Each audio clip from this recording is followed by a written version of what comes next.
I said to him, "Where are you going, grandson?" He told me, "Grandma, pray for me because the Mujahideen are surrounded." The Americans did a lot of atrocities.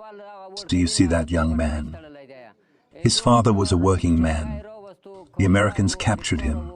After capturing him, they put him on his knees and shot him on the head. 3 months ago, I prayed to Allah, "Oh God, don't make my eyes healthy." I made this prayer with this intention because I want to see my Creator with my own eyes first. Because of the very scary voices, I was so scared that I did not know whether I should hide myself from the Americans first or my children.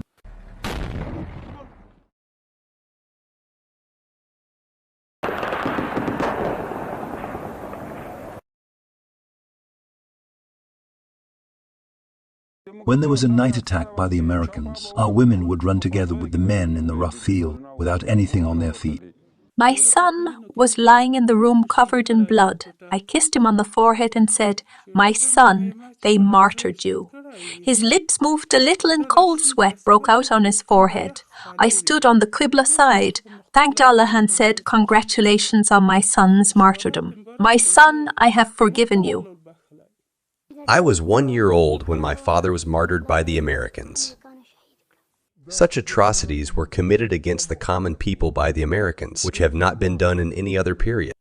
In that place where an American invader was killed, he had received medals of honor for killings and crimes in 4 Islamic countries.